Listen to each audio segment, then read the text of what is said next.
In a world where Twitter leads the headlines and the 24-hour news cycle forces people to choose sides, we're here to help you cut through the noise and discover that the truth lies somewhere in the middle. Hosted by entrepreneur, author, public speaker, and regular media contributor Seth Denson. Subscribe, share, rank, and review. Welcome to Somewhere in the Middle on the Real News Communication Network.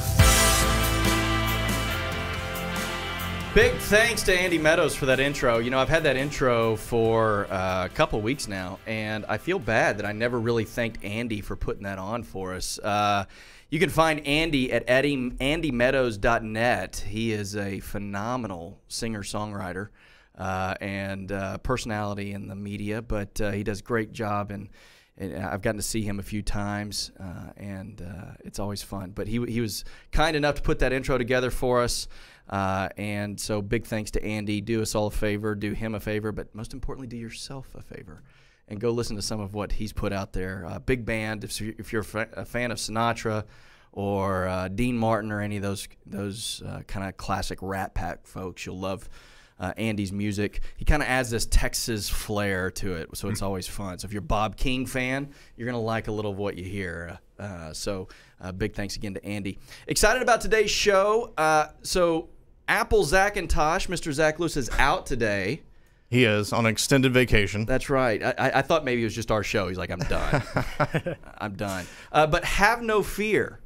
We're going to press through because we are in great hands with Mr. Matt Stoker himself. Thank you. Glad to be here. It may be a little wheels off today, but I will do my best to keep the ship in the right direction. I have no doubt you're going to do a great job, man. I'm excited, and feel free to jump in anytime.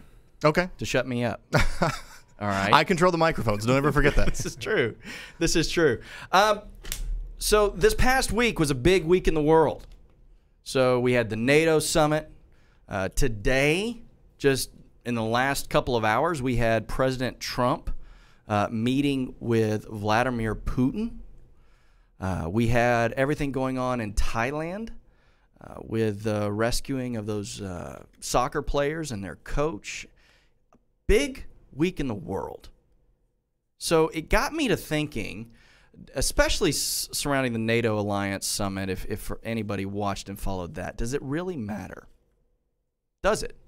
You know, there's a lot of talk these days since President Trump ran and then was elected in this whole America first, focusing on America, focusing on what we can do.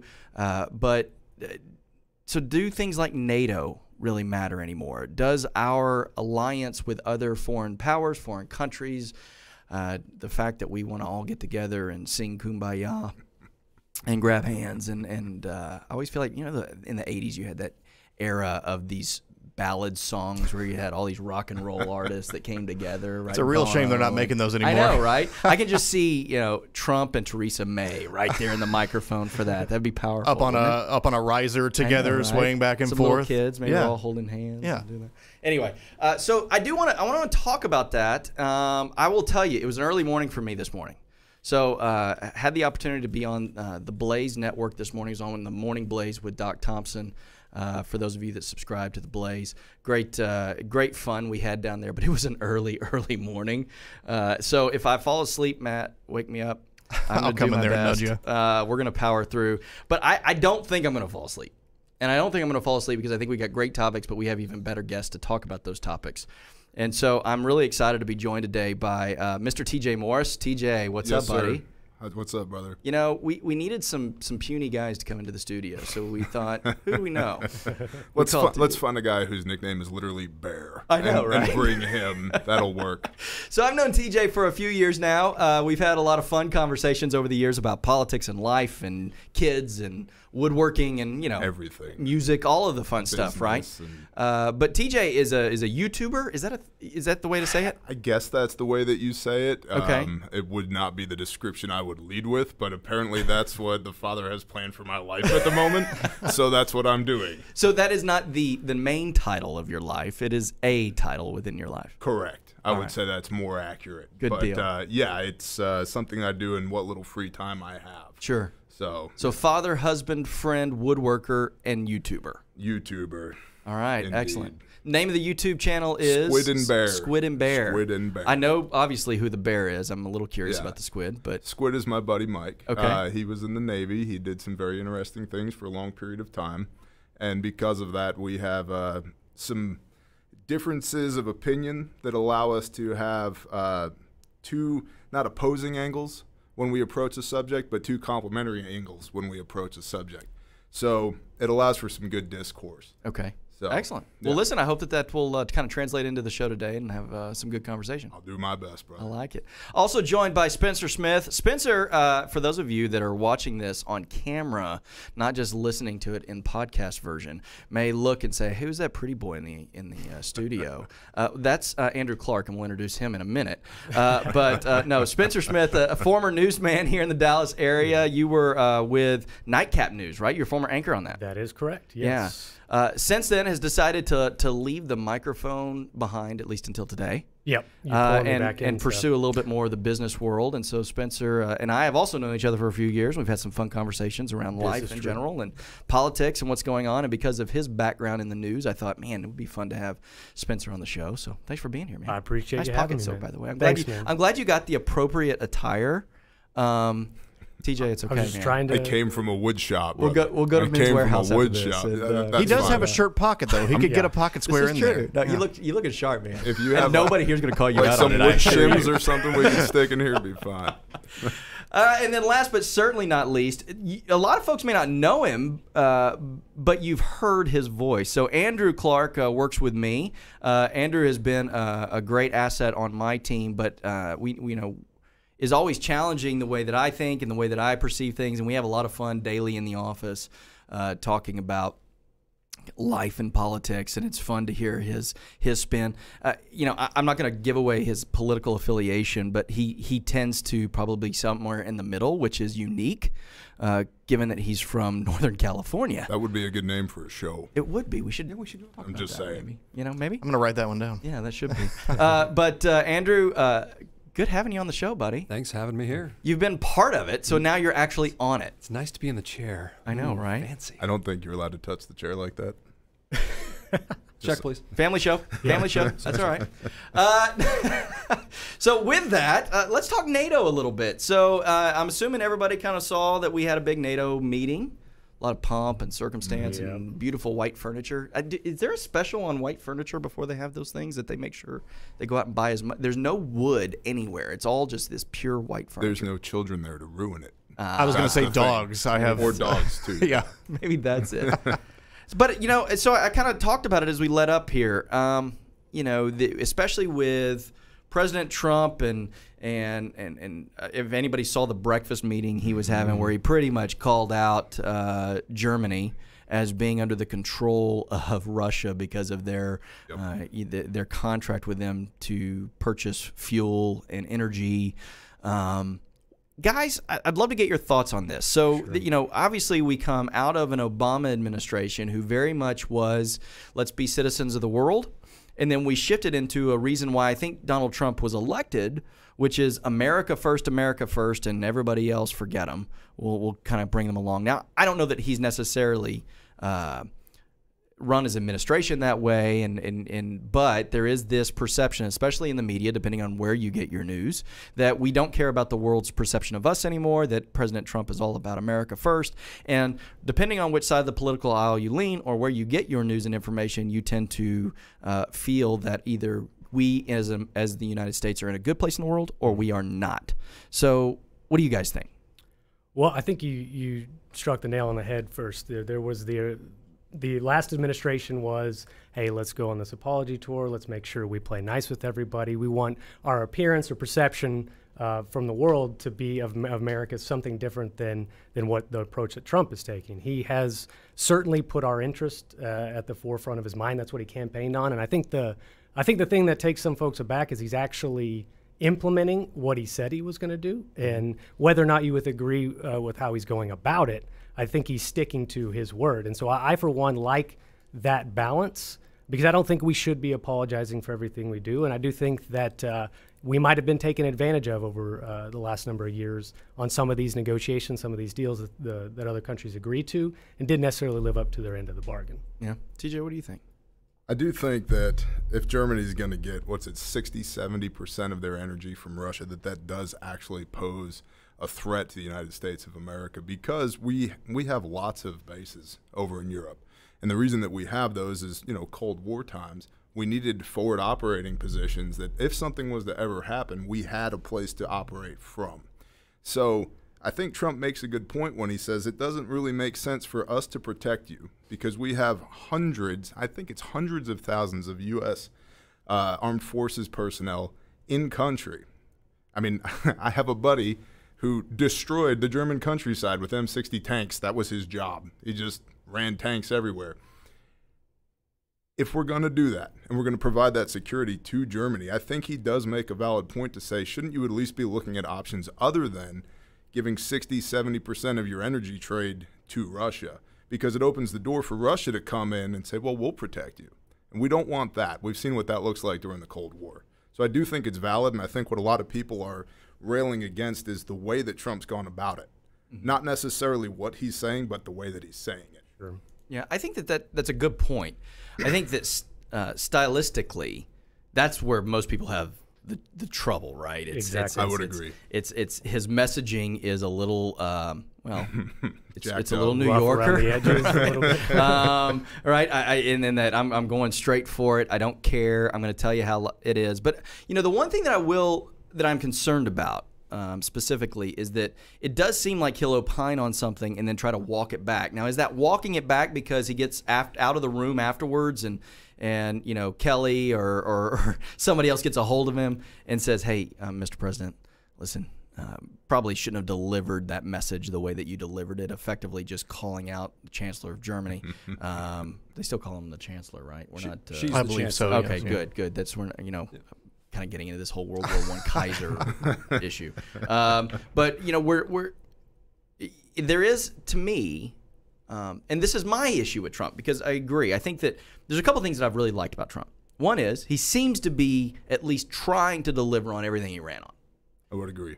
And on the majority of what he ran on, not everything, but a majority of what he ran on, I can get on board with it, right? And the challenge is that sometimes the way in which you deliver the message is oftentimes equally as important as the message itself.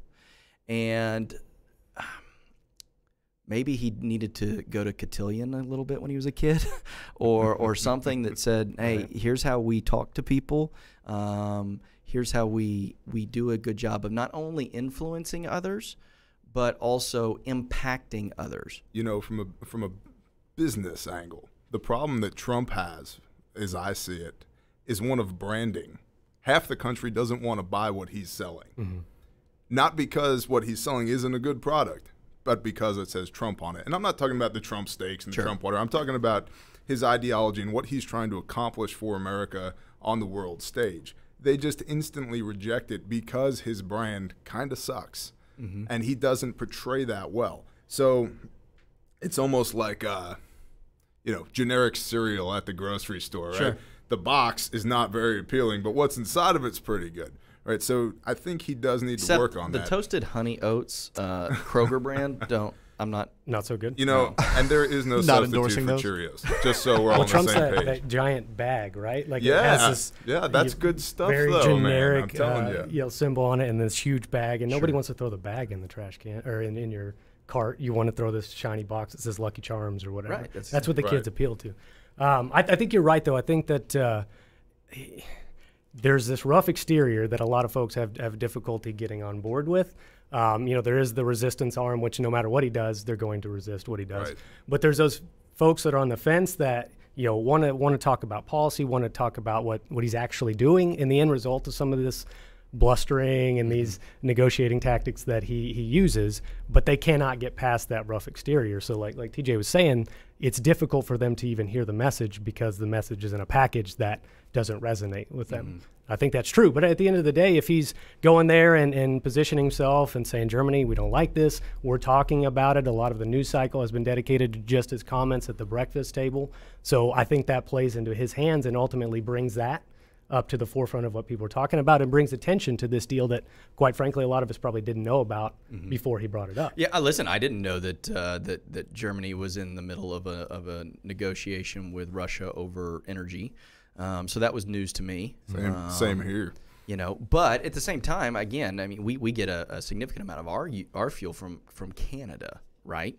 So are we captive, to use Trump's word, to Canada because of our pipeline and the Keystone and what we're trying to do there and all of that? Does that are we worried about invasion from the north or control? I think we're okay. I think. I mean, nothing against our Canadian brothers, but they're not Russians, and we are. You know, there's a huge disparity on the economy of scale between Russia and Germany and the United States and Canada. So we do take a lot of energy from Canada. We're also, you know, well capable of producing our own energy if we needed to. We could snap our fingers and within 30 days be energy dependent if we really wanted to be. Where I don't think Germany has that luxury. So, and Canada, you know, isn't run by Vladimir Putin. Right. So, well, and to that point, so we had a big meeting with old Vlad today, right? For any Russian spies that are listening to the show, Mr. Putin. Mr. Putin. President Putin. he's the best. Don't drink that water. So, what are our thoughts on that? So, I mean, not a lot of details. Again, it was right before we came on air. So, if you're downloading this podcast in 3 days and you've gotten 72 hours of news punditry, apologize. We just got in the studio and President Trump just got done with that meeting. Although they had a press conference, and I didn't think, Andrew, we didn't think that was going to happen, right? Not a press conference per se, but more that on the table, they weren't going to talk about Russian meddling. They weren't going to talk about the collusion, possible collusion. None of that was supposed to be on the table.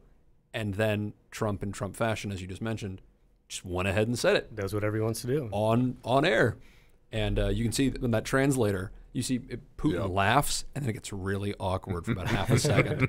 Well, but then I thought that an interesting question, and maybe I caught this, so if this is inaccurate, I apologize. Don't fact check me here.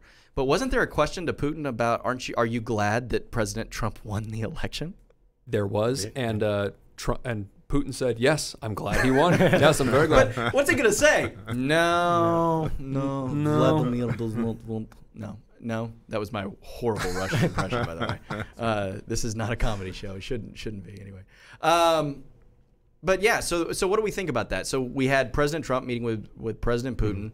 We have this whole issue where Trump is calling out Germany as to their being captive to Russia.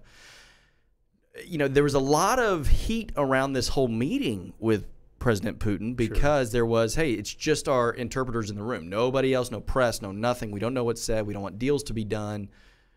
What do we think?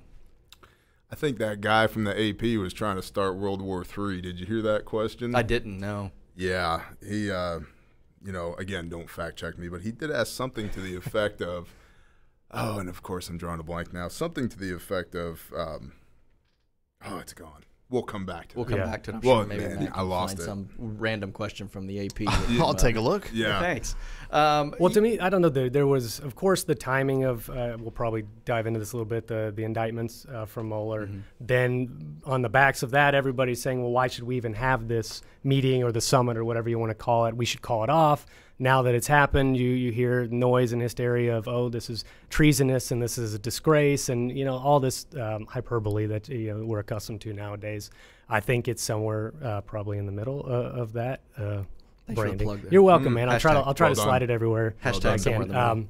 But you know, who's to know what the end result will be? I think it's not that out of the ordinary for Putin to say he was happy that Trump won. I think anybody that's seen the last year and a half of our political cycle realizes that's likely the case. Whether he had any involvement or his hackers had any involvement in that remains to be seen. But I don't know why you would want to not engage even somebody that's historically been a political enemy, why you wouldn't want to engage them in conversation. They don't have to be a friend of ours, but perhaps, you know, we might be able to discuss some things that are relevant and at the end of the day, maintain peace and order in the world. And that's what I think ultimately most people want.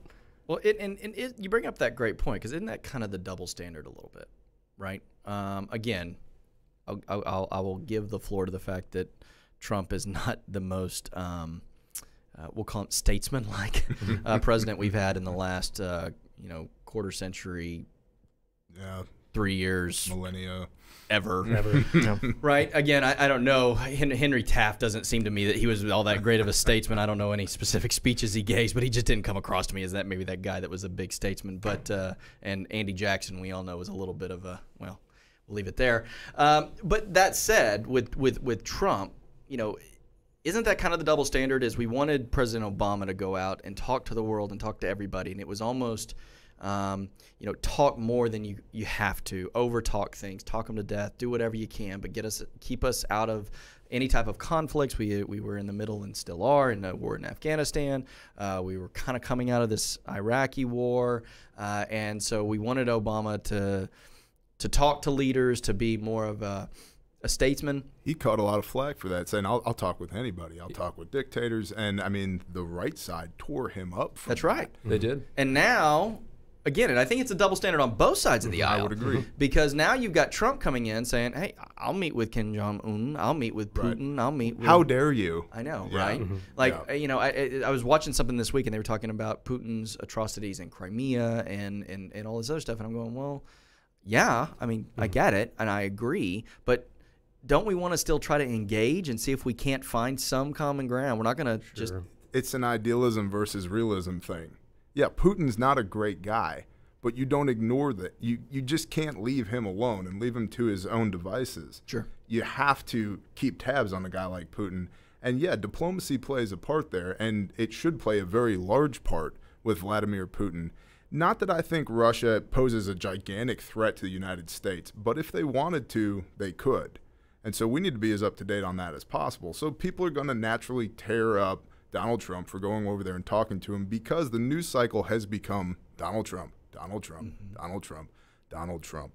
But while he's not a great statesman, at least he's over there talking to them. I don't think that things are going to get worse just from words being exchanged.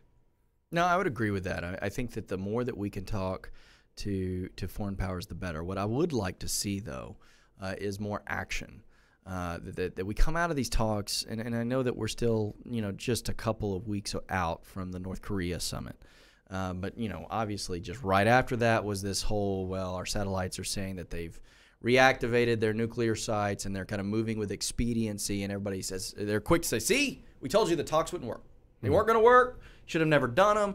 I don't agree with that, but I think now we have a little bit more leverage, and we need to put a little leverage down. Now, am I saying militarily? No, I hope not. Yeah. I would love to see a world where we don't have military intervention anymore. Is that a reality? Who knows? Well, No. there was originally when Trump came into office, there was this, we don't want this guy having his finger on the button, right? We don't want him capable of starting a nuclear war because he got in a verbal tiff with another world leader. Then he goes and engages them in talks and negotiations, and they agree on what each side is supposed to be doing. And then it's all, well, talks don't work. So what is it, right? Is it one end of the spectrum or the other? I for one am in agreement that I would rather our world leaders, even ones that we historically have not gotten along that well with, to at least engage in negotiations. Whether or not we trust them, that's a different question. But I don't want to all of a sudden be sucked back into another Cold War or something like that because Trump is not willing to engage. I also think it's important to note that if Trump said something that he, air quote, wasn't supposed to say, that doesn't just happen. He's not that dumb. Vladimir Putin is not that dumb. It's bad showmanship, but it's showmanship. So the media, at least elements of the media, will perpetuate this blundering idiot of a president just running out there shooting his mouth off. But whether they want to admit it or not, whether I want to admit it or not, he is smart and he is good at certain things. And you're not going to go into a closed-door meeting with Vladimir Putin, discuss extremely sensitive things, and then walk out and say, oh, by the way, X, Y, Z. Right. That was intentional. And it needs to be treated as such. People need to just stop being addicted to outrage and, oh, can you believe what Trump said? He's so stupid. No, that was planned. Well, I think that's the whole idea behind where media has taken the conversation lately, right? Is matter of fact, we got called out a little bit on this show in that we're just not angry enough to get listeners. Yeah. And that I went, well, okay, then don't listen. Yeah. It's not that hard. They haven't shut me down yet. Matt, maybe it's coming. You're on thin ice, but if you could just get a little bit more angry. Give me 10% more anger. I invited Mr. Angry himself into the bear is here. Maybe we need TJ to just, can you break Andrew's arm or something, maybe? No? I like how One-handed, Andrew just willingly both hands. offered up his arm, too. Yeah, sure. So, I was whatever debating needs that to be done. workers' comp charge. Like, how much? he voted We five opted times for Nancy Pelosi. I'm just saying. I know that was timing. That Wasn't is it? Hit the microphone unacceptable. perfectly, right? No. So, but where I'm going with this is, it is all this conversation of we have to have extremes because extremism sells. That's the whole idea here.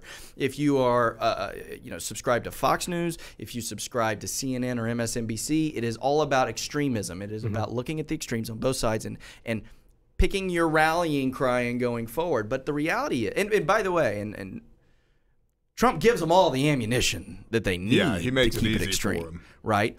And so you've got these polarizing sides, and nothing ever happens. And so I think what we've decided here, because we've made no real decisions on life, is that we're okay with the fact that President Trump is trying to do what he ran to do, right? And that we're okay with the fact that he takes a hard line tone with the world. That's okay. We're okay with that. I would have been okay if Obama would have done it. I was okay when Clinton did it a few times. I was okay when President George W. Bush did it. And I'm okay with President Trump doing it. We need to focus on the United States as a member of the human race, as a member of overall society. But there is a greater good out there. Would agree. And in the end, we probably don't want Donald Trump giving our eulogy or our best man toast at our wedding. Is that what we've come to? The best man toast might be kind of fun. Well, he never know where that's he gonna doesn't drink, so Well, don't have him he throw your doesn't have an bachelor party. excuse. Zing. That's where we're going to go from there. We'll be back for segment 2 of Somewhere in the Middle here just right after this.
Welcome back, Somewhere in the Middle. We have been talking America's position in the world, how we think that President Trump it's okay that we're taking kind of a hard stance line, but at the same time we kind of wish he would be a little bit more statesmanlike, maybe a little more Ronald Reagan.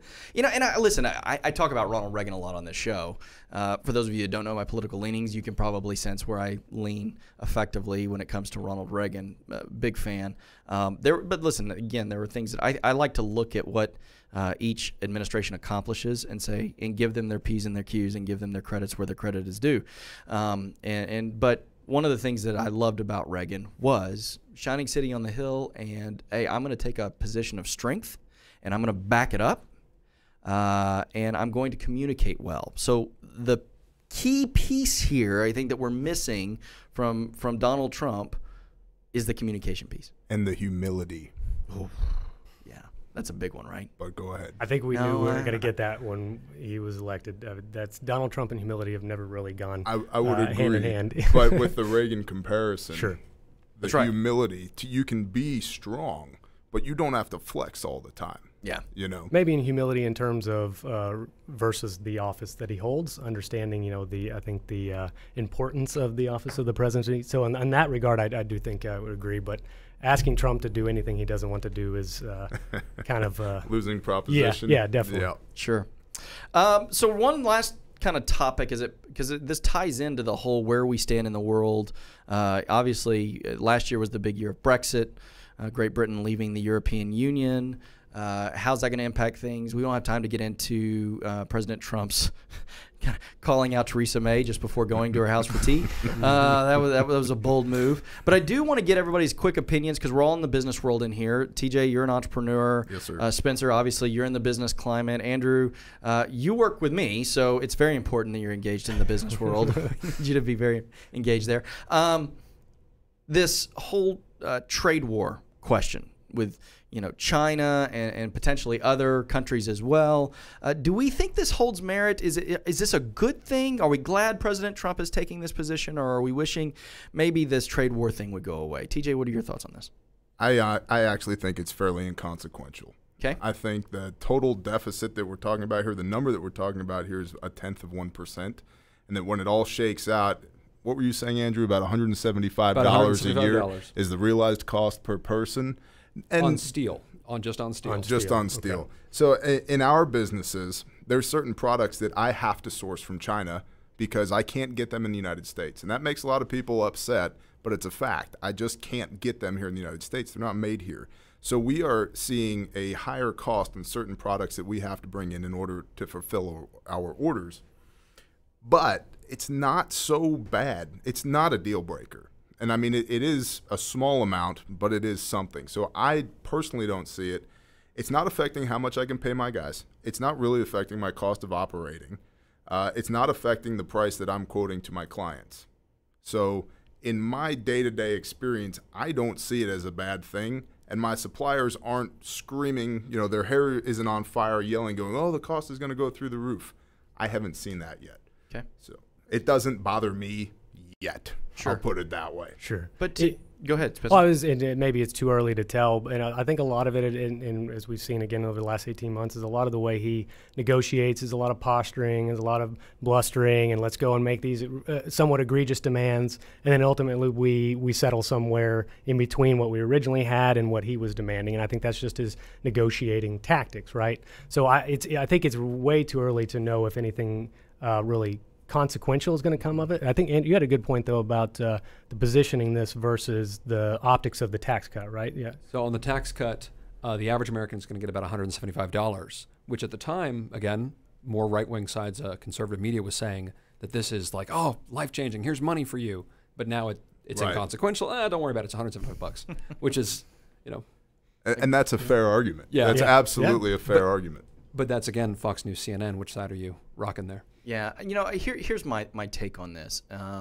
In that I get the reason for the positioning. We as America, from an American economy perspective, have been taken advantage of specifically by China for a very long time. And specifically when you start talking about intellectual property and the stealing of that and what's going on there, absolutely. My fear with tariffs, and I feel like I'm going back to third grade history, but tariffs have been around forever. I mean, that was the big thing in the colonists. That was kind of the end. That was the end, was when we said, hey, we are not paying these taxes on these goods that you're demanding us to purchase, and we're not going to go for that anymore. In today's world economy, which is very different than it was in 1773, do tariffs ultimately just mean that you and I as the consumer ultimately foot the bill? Because if I run a business, right? You guys run businesses. I'm not going to let my margin be impacted. I'm just going to pass that along at the end of the day. And so at the end of the day, while the tariffs sound good on paper, and if they work to get people in line, great. But are we just risking asking the consumer to ultimately give back whatever tax benefit we just gave them? Yeah, and I think I would hate to see all the good that's been done over the last 18 months be undone somewhat by this. So I think you're absolutely right. This is a dangerous game to play. I still think I would hope that Trump has a good sense of what he's doing. And ultimately, it may just be a lot of noise that it doesn't result in anything actually substantial being done. But I do think this is a very fine line to be tiptoeing, and I'm anxious and a little nervous to see what happens. Yeah. If he does what he does with anything else, he'll go right up to that line and then walk it back once it becomes clear that this was an unpopular decision to make. Once it starts having real impact on his constituency, he'll probably walk that back. But I think more than anything, it's just smoke and mirrors. I don't think it's actually going to affect China that much, and I don't think ultimately it's going to affect the American people that much, because by the time it does come around to have the effect that Andrew had outlined, I think it probably won't even exist anymore. I think he will have moved on to something else. And then this way he can say, well, we had tariffs on China. And then that'll play great to the Rust Belt states and whoever else that he's talking to when he's running around for re-election. Sure. Makes sense. Well, listen, regardless of the tariffs, NATO, Russia, I think we all agree that talking is a good thing. It's a great thing. Maybe acting on top of that could even be more powerful, right? So talk is cheap. Facta non verba. There you go. Deeds, not words. That's right. That's exactly right. Listen, guys, it's been fun. It always flies by.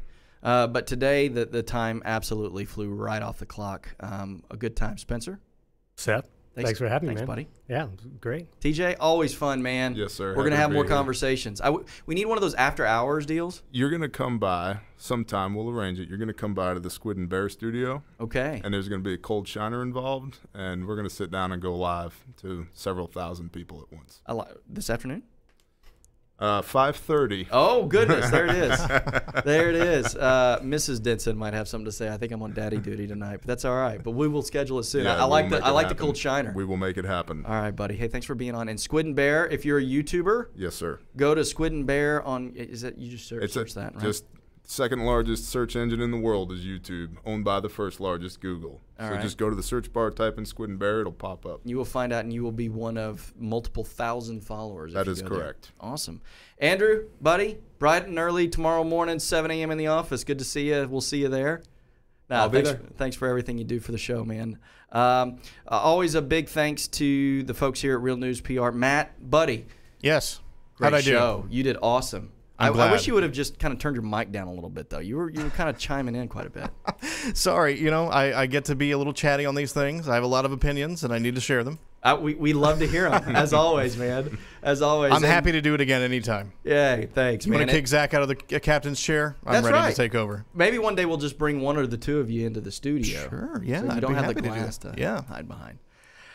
Big thanks to the folks here, as always, my beautiful wife and kids, who I thank every episode because they are my reason. And so thank you to Jenna, Emerson, and Arabella. If you have a comment about our show, please email us. Andrew, what's that email address? Seth Denson Show At gmail.com. at gmail.com. Shouldn't be hard to find, right? So feel free to email us if you have a topic you want us to take up somewhere in the middle. Feel free to do that. And then what we're going to do as well is allow you to download this podcast, read, rank, and review. So download this podcast wherever you get your podcast, whether that's Google Play, Apple, iTunes, all those other places. But please do read, rank, review, and share our podcast. That's how we move up in the rankings and become better known. So I've been considering a number of things, and while I may still be considering those things, I do know where I land on this. When an individual sets their mind to task, they can do almost anything, but not quite everything. Rarely does anyone have every piece to the jigsaw puzzle. Most of us, at some point or another, stand upon the shoulders of giants who have led the way before us, men and women of conviction, patience, and a willingness to accept the necessity of the shared team. This week, the world saw its leaders meet in Brussels at the NATO alliance. They arrived with all of the pomp and circumstance afforded to persons of distinguished positions and promptly began their discourse over what is wrong with the world. At the end of the two-day summit, everyone smiled, shook hands, posed for that great photo, and then got on their private jets and went home. Anyone feel that they really accomplished anything? Yeah, me neither. Before most of them had even landed, many had already taken to the internet, social media, Twitter sphere to beat their chests and talk back promises that they had made. Meanwhile, half the world away, another group of leaders were meeting. These weren't elected officials who wore the title of leadership. Rather, they were leaders because of the actions they were taking. Nameless, everyday heroes from many nations came together to save 12 young boys and their soccer coach, who were trapped in a flooded cave in Thailand.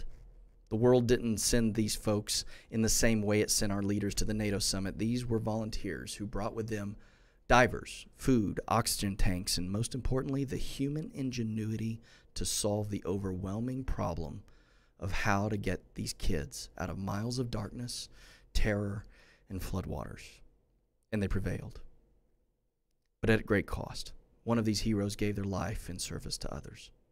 These persons of different nations, genders, races, and faiths saw a need, came together, and took action. My faith tells me to be in service of others. It's hard to remember that sometimes as we see the world, because we begin to spiral back to days of fear. While I understand that as a sovereign country, we must work towards what is in the best interest of our citizens, but what is in our best interest is oftentimes linked to what is in the best interests of others around the world as well. When we hoard our resources, our ingenuity, and our collective protection from evil, those less fortunate will suffer, and suffer dearly. Imagine for a moment if the Allies in World War II had not worked together and shared with one another those things that each could bring to the table. Imagine instead if the world had tried to stop Hitler with only one nation at a time. It would have never worked. We needed Russia to share its troops. We needed England to resolve to harden the skies, and we needed the United States of America's industry to provide war material and liberty ships. All this had to occur so that we could all collectively persevere. It takes great people to make great nations, and great nations to change the world. So as always, I urge you to take time to reflect and listen to your neighbor. How can you be of service to them, and how can we all be of service to one another? My message to our world leaders: act like it. I recognize that you're paid to talk, to gather, to debate, but at some point, you must also come together to act. The purpose of discussion should be progress, not victory. We don't need TV cameras to save the world, and the sound bites don't help the sick, weak, or downtrodden. Our actions do. Finding myself somewhere in the middle. I'm Seth Denson.